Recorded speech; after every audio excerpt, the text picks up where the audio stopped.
대표님, 일 안 하고 싶으세요? 죄송한데 저도 같이 일하는 파트너 수준 의사가 합치되었음을 확인합니다. 이제 너 김우주 팀장이 책임지고 계약 연장 완료하도록 해. 지난달에 시장님 최조카가 결혼을 했는데 이 부자 남친 얼마나 잘 사는지 보자. 안녕하세요. 김우주? 합의금 말씀하시는 거예요? 얼마 원해요? 우주가 계속 연락이 안 돼서요. 너 염치가 없어도 너무 없어. 네 정도면 뒷구르기 하면서 봐도 신혼이지. Drama ini dimulai ketika seorang perempuan bernama Yomeri sedang menjelaskan presentasi desain untuk festival. Ia juga menawarkan souvenir bertemakan kepiting. Salah satu staf bertanya, "Apa kau suka kepiting?" Mary menjawab bahwa ia suka yang besar karena dagingnya banyak dan rasanya enak. Namun, mereka meremehkan presentasi Mary karena merasa kesal. Mary akhirnya tidak mau bekerja sama dengan mereka. Mary berkata bahwa pajaknya bisa membayar gaji pria itu. Hal ini membuat pria tersebut marah. Temannya khawatir karena Mary tidak bisa membayar sewa bulan ini. Lalu Mary meminta agar saturasi warna pada logo yang ia desain diturunkan. Tetapi permintaannya ditolak karena dianggap tidak berbeda jauh. Namun, Mary tetap kekeh. Jadi akhirnya ia diperbolehkan melakukannya. Mary pun berterima kasih. Setelah itu, Mary mengambil cincin pernikahan yang sudah ia pesan. Ia kemudian mengecek daftar hal yang ingin dilakukan setelah menikah. Namun ternyata, calon suaminya, Kim Woju, sedang berselingkuh dengan partner kerjanya. Mary mengirim pesan kepadanya, tetapi Woju berbohong dan mengatakan sedang rapat. Saat berjalan, Mary menabrak seseorang yang memakai kostum. Malamnya, Mary menelepon ibunya. Ia curhat karena calon mertuanya cerewet dan ingin mengadakan pernikahan di hotel. Namun ibunya menenangkan Mary agar berusaha mengerti. Ibunya lalu bertanya, "Kau sekarang di mana?" Mary menjawab bahwa ia sudah pindah. Hal itu membuat ibunya heran karena belum mendapat kabar dari Mary. Tiba-tiba, Mary menginjak sesuatu di lantai. Ternyata, benda itu adalah anting yang bukan miliknya. Ia lalu mengecek kasur dan melihat sehelai rambut panjang di bantal. Keesokan harinya, Mary dan Woju bertemu di kafe. Mary tahu bahwa di setiap postingan Instagram, Woju selalu ada satu perempuan yang menyukai unggahannya. Ia bertanya, "Siapa perempuan itu?" Woju menjawab bahwa dia hanya rekan kerjanya. Woju lalu balik bertanya, "Kenapa kau berpikir aku tidur dengannya?" Mary kemudian menunjukkan anting yang ia temukan. Woju mengelak, mengatakan bahwa minggu lalu ia mengikuti workshop perusahaan di Guangdong bersama rekan-rekannya. Namun ternyata Woju berbohong karena teman-temannya tidak mengikuti workshop apapun saat itu. Mary berkata, "Apakah aku harus mencari keributan seperti di drama?" Woju akhirnya jujur dan beralasan bahwa ia sangat stres saat itu. Mendengar hal itu, Mary marah karena ia juga sibuk. Woju meminta maaf dan bahkan memukul dirinya sendiri. Mary tidak ingin membiarkan Woju lolos begitu saja. Tetapi Woju membujuk dengan alasan bahwa sudah banyak hal yang dipersiapkan untuk pernikahan mereka. Ia mengatakan bahwa wanita itu, Jenny, hanya main-main saja. Ia berjanji bahwa itu hanya kesalahan satu kali. Namun, tiba-tiba ponsel Woju mendapat pesan dari Jenny. Mary ingin melihat siapa pengirimnya. Mereka pun terlibat dalam perebutan. Tangan Mary terluka karena terinjak sepatu Woju. Woju berkata, "Kenapa kau melewati batas?" Mary sangat marah dengan perkataan itu. Ia tidak sanggup lagi. Selama 5 tahun, ia sudah mencoba menahan diri. Tapi kini, ia ingin menceraikannya. Mary lalu menyiram Woju dengan kopinya. Di sisi lain, pria bernama Kim Woju sedang naik pesawat. Ia duduk di sebelah seorang nenek. Kemudian, pramugari bertanya, apakah ia bersedia bertukar tempat dengan anak dari sang nenek. Namun Woju menolak dan segera mengenakan sabuk pengamannya. Setelah pesawat mendarat, nenek itu berterima kasih padanya karena 14 jam yang lalu Woju mendengar percakapan seorang pria yang ingin meminta tanda tangan dokumen. Woju pun memberi saran agar pria itu menyimpan dokumennya sampai hari ia meninggal. Nenek itu mengiyakannya saat sedang mengemas barang di mobil. Woju ditelepon oleh neneknya karena tidak mampir terlebih dahulu. Neneknya ingin membuatkan makanan untuk Woju. Namun Woju menolak karena ia ingin berlibur dulu. Sebelum mulai bekerja, Woju pun pergi ke tempat liburannya di Yangyang. Singkatnya, 1 bulan kemudian, Mary dan Woju sudah resmi bercerai. Mary menyesal karena ia sempat terburu-buru mendaftarkan pernikahan mereka. Woju hanya menanggapinya dengan santai. Ia bahkan sempat bertanya, "Bagaimana dengan ibumu?" Mary menjawab bahwa ia belum memberitahu ibunya kalau ia sudah bercerai. Tak lama, Woju menerima telepon dari Jenny. Walaupun begitu, Woju masih sempat merayu Mary. Tapi Mary tetap kesal. Woju berlari dengan kencang, membuat Mary semakin marah. Di dalam bus, Mary menerima pesan tentang pembatalan semua pesanan pernikahan. Hatinya hancur. Ia kemudian pergi ke tempat latihan bisbol, mengingat kembali masa-masa bahagianya bersama Woju. Mary menangis dan curhat. Ia bertekad untuk menjadi lebih baik daripada Woju yang saat ini malah berselingkuh. Ia berusaha kuat dan tegar, meski akhirnya menangis terseduh-seduh. Keesokan paginya, Woju bersiap kembali ke Seoul setelah berlibur. Seorang kenalan memberinya roti jagung. Woju berjanji akan memberikan roti itu pada kenalannya lain kali, karena keluarga kenalannya memiliki toko roti terbaik di Korea. Ternyata, nenek Woju Go Pilyong adalah presiden di perusahaan pembuat roti. Ia sedang diwawancarai dan menjelaskan bahwa hangwa buatannya akan dikenal di seluruh dunia. Setelah itu, Go Pilyong berfoto untuk berita. Di sisi lain, Mary sedang membuat desain logo. Namun ia tiba-tiba teringat bahwa ada sampelnya yang belum ia ambil. Saat mencarinya, ia menemukan surat cerai yang ternyata belum diserahkan. Tiba-tiba, datang seorang polisi menemuinya. Ternyata, Mary ditipu oleh penyewa rumah palsu. Ia disuruh pindah karena bisa dilaporkan oleh pemilik rumah yang sebenarnya. Mary panik, lalu menelepon Woju yang saat itu sedang berkencan. Ia meminta bantuan pamannya yang seorang jaksa. Namun Jenny, kekasih baru Woju, menyuruh agar Woju tidak membantunya. Akhirnya, Woju menolak membantu. Hal itu membuat Mary menangis. Ia kemudian mabuk, merasa asing dengan sosok mantannya yang dulu pernah ia cintai. Mary bingung, tidak tahu harus melakukan apa sekarang. Tiba-tiba, ibunya menelepon, mengatakan ingin mengantarkan makanan untuk keluarga Woju. Tapi, Mary dengan suara bergetar berkata agar ibunya tidak lagi mengirimkan makanan untuk keluarga itu. Ia meminta maaf, lalu menangis sesenggukan. Di sisi lain, Woju sedang dalam perjalanan pulang. Sementara itu, Mary berjalan sempoyongan di tepi jalan. Tanpa sengaja, Woju menabrak Mary yang sedang berjalan. Woju bertanya, "Kau tidak apa-apa?" Mary menjawab, "Tidak apa-apa, hanya agak sakit sedikit." Woju lalu memberikan nomor ponselnya dan berkata, "Kalau kau ingin ke dokter, hubungi aku saja." Namun, Mary terkejut ketika melihat nama di kontaknya. Nama itu sama dengan mantan suaminya. Ia pun marah besar, mengira bahwa Woju yang menabraknya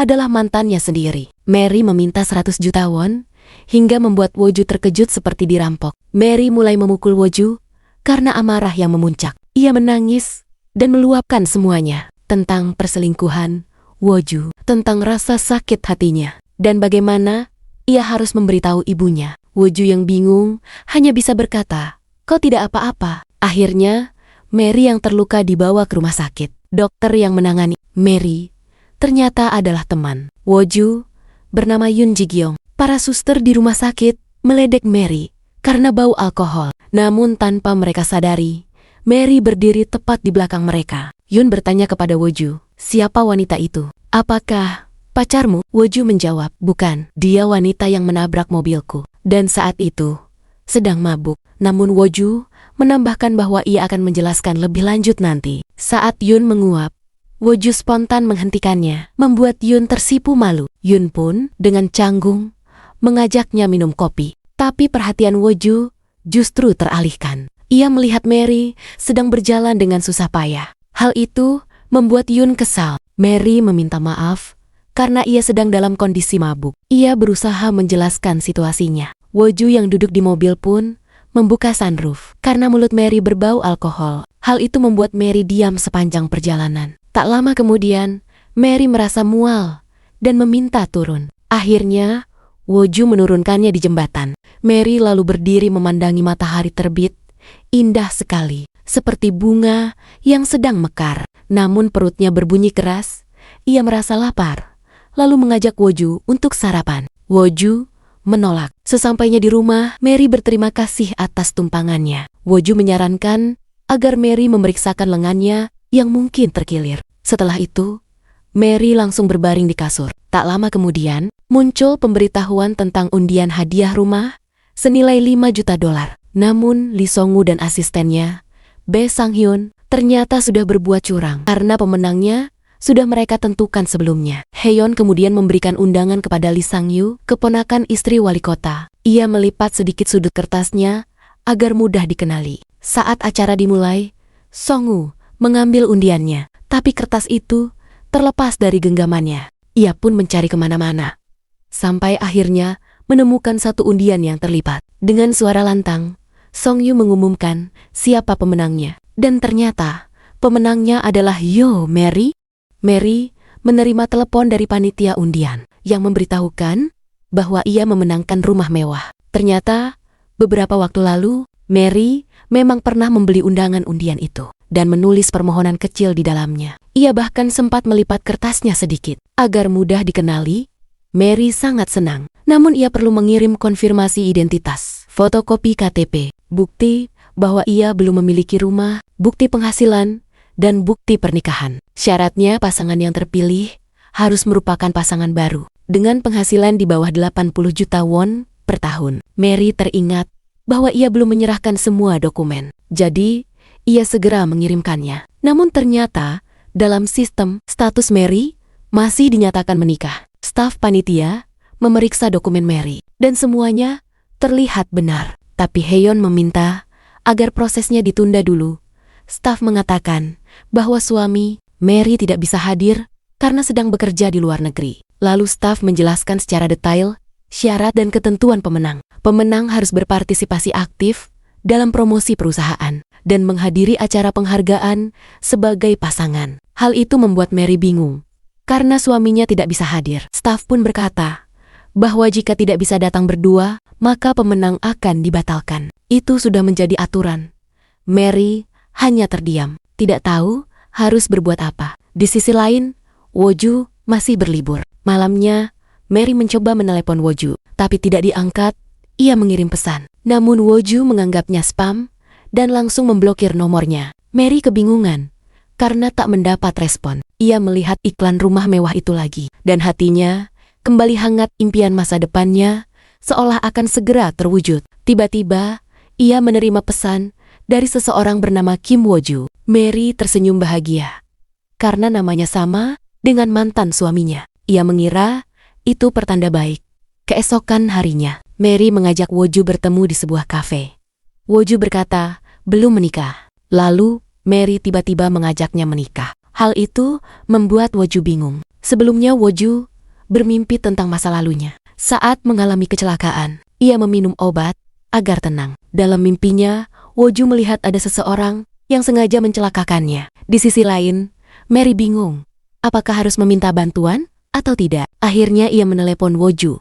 Mary berkata bahwa Woju akan menjadi suaminya 1 hari saja dan bertanya, apakah ia bisa berpura-pura menjadi suaminya? Woju mengira itu lelucon dan hendak pergi. Namun, Mary menghentikannya, mengatakan bahwa ini bukan lelucon dan memohon sungguh-sungguh kepada Woju. Akhirnya Woju memutuskan untuk mendengarnya dulu. Mary menjelaskan bahwa ia butuh seorang suami untuk pergi ke pusat perbelanjaan. Ia akan memberitahu detailnya setelah Woju setuju. Hal itu membuat Woju kesal karena menurutnya urutannya terbalik. Mary menjelaskan lagi bahwa itu hanya untuk baik Sabtu pukul 3 sore. Dan tidak akan lama, ia juga menawarkan kompensasi yang akan membuat waktunya berharga. Woju bertanya, berapa jumlahnya? Mary mengangkat 1 jari. Woju mengira jumlah itu 100 juta won. Seperti saat Mary mabuk sebelumnya. Ia membayangkan kalau Mary akan menangkap seseorang dan kemudian menerima penyesalan. Woju bertanya, apakah Mary melakukan semua ini demi uang? Mary menjawab bahwa uang mungkin memang terlibat. Woju mengira Mary berencana memeras seseorang dan menyarankan agar jangan melakukan hal bodoh. Ia berkata akan mengingat hari Sabtu pukul 3 sore dan memperingatkan Mary agar tidak melakukan sesuatu yang aneh. Setelah itu, Woju pergi. Sementara itu, di rumah keluarga Woju, ibu dari Engso ingin agar anaknya tetap bekerja di perusahaan, karena posisi itu akan digantikan oleh Woju. Namun neneknya berkata bahwa sejak Engso mengambil alih pemasaran, penjualan perusahaan terus menurun. Ibunya membela mengatakan bahwa Engso baru 1 tahun bekerja. Namun ayahnya menimpali bahwa Engso sudah 2 tahun di bagian perencanaan dan seharusnya sudah bisa beradaptasi. Meskipun ibunya memohon agar putranya tetap bekerja, keputusan tetap sama Woju yang akan menggantikannya. Saat Engso melihat ponselnya dan tertawa, ibunya datang dengan wajah kesal dan langsung memarahinya karena masih santai. Engso bertanya apa yang terjadi dan apakah nenek membuat ibunya kesal. Ibunya marah karena Woju akan menggantikan posisi Engso. Namun, Engso berkata agar tidak khawatir karena ia sudah punya rencana sendiri. Tak lama ayahnya datang dan ibunya memprotes karena tidak diberitahu sebelumnya bahwa Woju akan menggantikan Engso. Ayahnya mencoba menenangkan, mengatakan bahwa Woju dan Engso akan menjadi saingan yang sehat. Ia lalu berusaha mencairkan suasana dengan mengajak mereka pergi ke sauna dan makan di restoran mewah. Di sisi lain, Yoon Ji-gyong baru saja selesai bekerja. Ia mendapat telepon dari Woju. Ini membuatnya sangat senang. Yoon bertanya, kapan Woju akan mulai bekerja? Dan Woju menjawab bahwa ia akan memulai besok. Yoon kemudian bertanya, apa yang terjadi pada wanita kaktus itu? Woju menjawab bahwa wanita itu pasti melukai kepalanya, bukan pantatnya. Karena ia tidak waras, tiba-tiba saja memintanya menjadi suaminya. Saat itu ada seorang anak kecil berlari dan terjatuh di dekat mereka. Woju menghampiri dan menenangkan anak itu. Ia teringat masa lalu saat ia selamat dari kecelakaan dan diberikan boneka oleh seorang anak perempuan yang tidak ia kenal. Anak kecil itu berhenti menangis. Yoon memperhatikan cara Woju menenangkannya, lalu mengingat bahwa dulu saat kecil, Woju juga menemukan mainan yang sama. Mainan yang diberikan seseorang setelah ia mengalami kecelakaan itu. Yoon mengatakan bahwa boneka itu berasal dari cinta pertama Woju. Namun Woju tidak ingat siapa namanya dan hanya berpikir mungkin orang itu kini menjalani hidup yang baik. Sementara itu, Mary diusir oleh pemilik rumahnya karena bangunan itu akan direnovasi minggu depan. Para tukang pun mulai masuk untuk melakukan pengukuran. Malamnya Mary duduk sendirian di ayunan sambil melamun. Tak lama telepon dari ibunya masuk. Sang ibu bertanya, kapan tanggal pasti pernikahannya? Karena sudah beberapa kali diundur. Ia beralasan, adik Mary akan datang dari Amerika, jadi perlu kepastian. Mary menjawab dengan gugup bahwa Woju sedang sibuk, jadi belum bisa menentukan tanggal. Ibunya berkata, setidaknya berikan saja tanggal, atau paling tidak, pastikan apakah pernikahan itu akan terjadi tahun ini. Mary hanya bisa menjawab nanti saja. Ketika Mary berniat ke rumah ibunya, sang ibu sedang sibuk melayani pelanggan, sehingga teleponnya terputus. Mary termenung, bingung bagaimana ia akan mengatakan kebenarannya. Keesokan paginya, Woju pergi bekerja di kantor milik neneknya. Pamannya, yang bernama Han-gu, menyambutnya dengan ramah dan berkata agar Woju tidak sungkan bertanya jika menemui kesulitan. Woju mengucapkan terima kasih karena Han-gu sudah membantunya sejak kecil. Ia kemudian menyapa semua orang di kantor. Han-gu memperkenalkan Woju sebagai kepala tim yang baru dan meminta semua karyawan membimbingnya dengan baik. Tak lama kemudian, Han-gu bertemu dengan Engso di lift. Ia bertanya, apakah Engso sudah siap untuk rapat dengan direktur? Engso menjawab singkat bahwa ia sudah siap. Rapat pun dimulai, membahas strategi promosi yang akan dilakukan oleh para influencer. Han-gu menyukai ide kemasan baru yang terlihat menarik. Namun Engso menanyakan, apakah desain kemasan tersebut tidak akan menimbulkan masalah hak cipta? Ia mengingatkan bahwa 6 bulan lalu, tim desain hanya memberikan izin penggunaan selama 1 bulan saja. Moderator rapat menjelaskan bahwa saat itu mereka memang belum berencana merilisnya sebagai produk resmi. Engso menimpali, bagaimana jika pihak desain menuntut hak cipta? Bukankah itu menjadi tanggung jawab pemimpin yang baru? Woju merasa canggung dan meminta maaf karena belum mengenal sepenuhnya masalah tersebut. Engso memandangnya tajam, menganggap Woju tidak becus. Namun Woju berjanji akan mengurus perpanjangan kontrak dan memastikan semuanya berjalan lancar. Sementara itu, Song Hye karyawan Mary Design sedang menghitung bahwa biaya perpanjangan kontrak desain mencapai 50 juta won. Setelahnya ia memberitahu Mary bahwa mereka akan mendiskusikan masalah itu terlebih dahulu. Di waktu yang sama, Mary menerima telepon dari Eng So. Ia memintanya menaikkan harga kemasan hingga 10 kali lipat. Namun saat Mary bertanya siapa yang menyuruh, telepon tiba-tiba terputus. Rekan kerja mereka mengatakan bahwa satu-satunya cara adalah mengubah desain dan membuat ulang. Namun staf lain keberatan karena tahap praproduksi kemasan sudah menghabiskan dana 150 juta won. Woju kemudian meminta agar pemilik desain dihubungi untuk melakukan negosiasi langsung.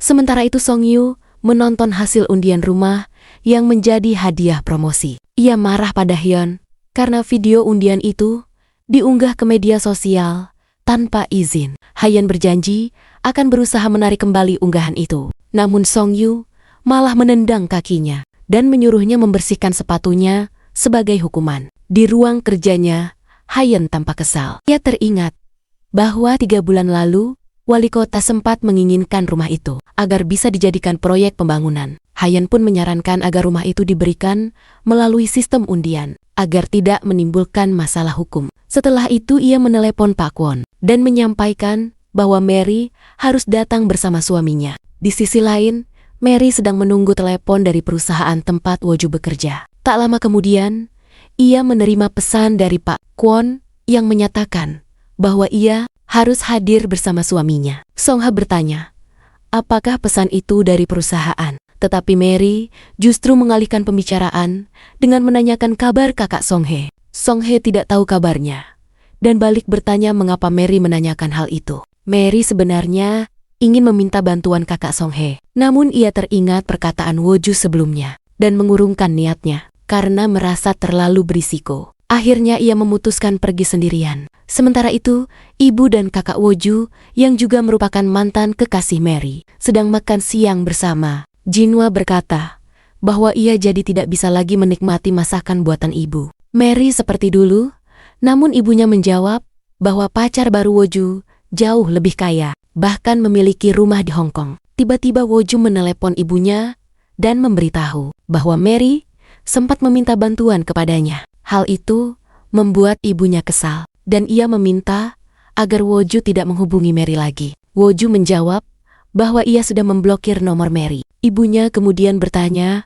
kapan ia akan pulang. Woju menjawab bahwa ia akan pulang bulan depan setelah berhenti bekerja karena semua urusan sudah diatur oleh Jenny. Tak lama kemudian bel rumah berbunyi. Jinwa bergegas membukanya dan ternyata tamu itu adalah Mary. Namun Mary diperlakukan tidak baik oleh keluarga Woju. Alasannya sederhana, karena Mary tidak lulus kuliah. Ia dianggap tidak pantas menikahi Woju. Padahal, kedatangan Mary ke rumah itu bukan untuk membahas masa lalu, melainkan untuk menjelaskan sesuatu yang penting. Namun, sebelum sempat berbicara, Jinhwa memotong ucapannya. Ia berkata dengan dingin bahwa cukup sampai di sini dan menyuruh Mary untuk tidak datang lagi. Ibunya pun ikut menyuruh Mary pergi. Mary mencoba menahan diri dan berkata bahwa ia akan menangani utangnya sendiri. Tetapi itu bukan alasan kedatangannya kali ini. Akhirnya ia memilih untuk tidak jadi memberitahu apapun.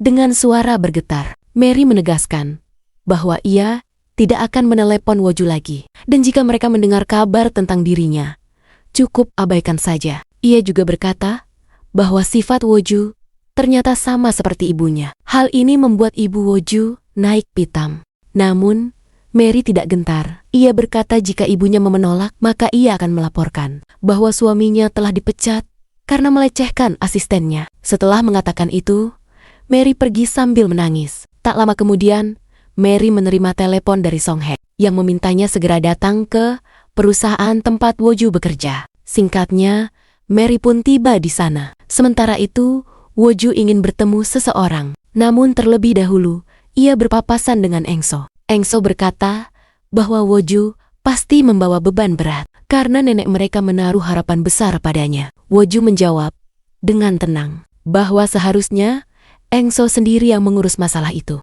bukan melemparkannya ke orang lain. Eng So membantah. Dia mengatakan bahwa ia akan mengurusnya jika ia yang menjadi pemimpin tim. Ia juga menambahkan kalau Woju berhasil memperpanjang kontrak, ia akan mengakui bakat dan kemampuannya. Tapi jika gagal, maka Woju harus melepaskan posisinya. Woju menerima tantangan itu. Eng So terlihat sangat percaya diri bahwa Woju akan gagal. Sementara itu, setelah keluar dari toilet, Mary melihat seseorang di kejauhan. Ia sempat mengira sedang berhalusinasi, tetapi ternyata benar. Orang itu memang Woju.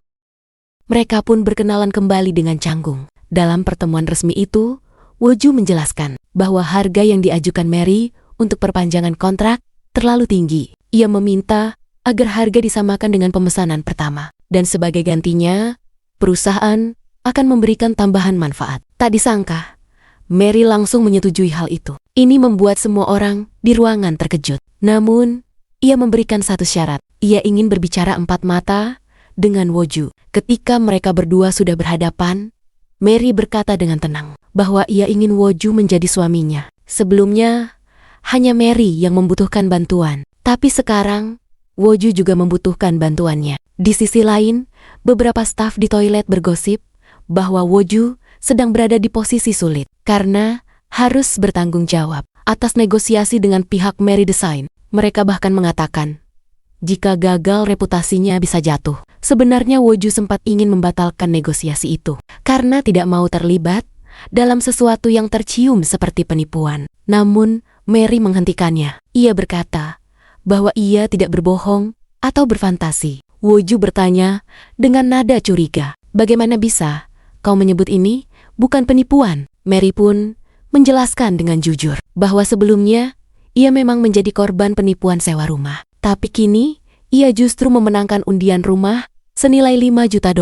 Mendengar itu, Woju terdiam. Mary memohon dengan sungguh-sungguh agar Woju mau membantunya kali ini saja. Namun, hati nurani Woju menolak. Ia tidak ingin terlibat dalam urusan yang tidak jelas. Meskipun begitu, ia kembali teringat perkataan Eng So tentang kesepakatan mereka. Juga nasihat neneknya yang menuntut hasil. Mary lalu menunjukkan luka di lengannya. Luka yang disebabkan oleh Woju saat kecelakaan dulu. Melihat itu, Woju tidak bisa lagi menolak. Sore harinya, Mary langsung mengambil surat kontrak dan mendatangi lokasi pertemuan. Ia dan Woju pergi bersama menuju pusat perbelanjaan. Dalam perjalanan, Mary berusaha menenangkan Woju, mengatakan agar jangan khawatir karena semuanya akan ia jelaskan. Ia bahkan menyebut bahwa Woju sudah membaca alamat lengkap dari mantannya. Yang kebetulan sama, Woju hanya diam dan memilih masuk lebih dulu. Di dalam lift, Mary memberikan cincin pernikahan dan sepasang kacamata agar Woju terlihat lebih mirip dengan mantannya. Woju terkejut dan bertanya, apakah Mary memalsukan salinan identitas? Mary menjawab, tidak, karena ia memiliki salinan paspor mantannya. Dan itulah yang ia kirim ke pihak perusahaan. Woju bertanya lagi dengan nada serius, apa kau tidak takut kalau Kim Woju yang asli mengetahui ini? Mary hanya tersenyum dan berkata jangan khawatir. Mantannya bahkan tidak mau menjawab panggilannya. Jadi semuanya akan baik-baik saja. Ia menambahkan, jika semuanya berjalan lancar, maka rumah itu akan menjadi miliknya. Dan ia akan segera menjualnya setelah diterima. Di sisi lain, Haeyeon memberitahu bahwa akan ada upacara penghargaan. Kabar itu membuat Song Yu kesal karena ia mengira acara tersebut sudah dibatalkan. Sementara itu, Mary dan Woju bertemu dengan Pak Won. Sebelumnya, Pak Won sempat khawatir karena hampir saja hadiah rumah mereka ditarik kembali. Mary menjelaskan bahwa Woju baru tiba di Korea tadi pagi, jadi semuanya aman. Namun Pak Won menyadari bahwa wajah Woju sedikit berbeda dari foto di salinan paspornya. Mary segera menimpali dengan alasan bahwa mungkin karena foto itu diambil sudah lama. Pak Won kemudian meminta identitas asli mereka untuk diperiksa. Woju terlihat gugup, sementara Mary dengan tenang menyerahkan kartu identitasnya. Saat giliran Woju, ia beralasan bahwa identitasnya tertinggal di mobil. Pak Won pun memeriksa data registrasi mereka dan beberapa alasan administratif lain. Untungnya, Woju bisa menjelaskan dengan tenang dan tepat. Ini membuat Mary terkesima karena mengira Woju benar-benar jenius. Tak lama kemudian, Pak Won menerima dokumen dari staf yang berisi pemberitahuan bahwa pasangan pemenang akan tampil dalam berita. Mendengar itu, Mary langsung menolak. Ia berkata bahwa mereka tidak bisa tampil di berita karena tidak ingin wajah mereka tersebar ke publik. Namun Pak Won menegaskan bahwa artikel itu harus diterbitkan karena sudah menjadi bagian dari peraturan acara. Ia pun memperlihatkan surat yang mewajibkan mereka mengikuti arahan dari tim pembuat acara. Di saat bersamaan, Woju menerima panggilan telepon. Hal ini mengenai kasus encephalitis Afrika. Ia meminta agar segera diberitahu hasil tesnya nanti. Lalu dengan cemas, ia bertanya apakah ada masker yang bisa dipinjam. Karena kemarin, di pesawat, ia duduk berdekatan dengan penumpang yang terduga tertular penyakit itu. Mendengar itu, Mary hanya memberi isyarat jempol 2, berusaha menenangkannya ketika sesi foto bersama dimulai. Woju meminjam topi dari seorang ibu-ibu untuk menyamarkan wajahnya. Dalam foto Mary, menutup sebagian wajahnya dengan bunga. Sementara Woju hanya menunduk agar tidak terlalu terlihat. Setelah acara selesai, Haeyeon menyerahkan kunci rumah kepada Mary. Ia terlihat sangat senang dan berterima kasih. Haeyeon juga meminta Mary menandatangani beberapa formulir tambahan, lalu mengajak mereka untuk melihat rumah baru itu bersama-sama. Namun, sebelum berangkat Haeyeon sempat bertanya di mana suami Mary. Mary dengan cepat menjawab bahwa suaminya sedang ke rumah sakit untuk pemeriksaan ulang. Tak lama setelah itu, mereka justru bertemu dengan Woju yang baru keluar dari toilet. Haeyeon terlihat curiga dan bertanya kenapa ia masih di sini, serta rumah sakit mana yang ia maksud. Woju beralasan bahwa ia baru saja selesai periksa di Gangnam. Saat Haeyeon mengajaknya pergi bersama, Woju mengatakan bahwa hasil pemeriksaannya menunjukkan ia negatif tertular.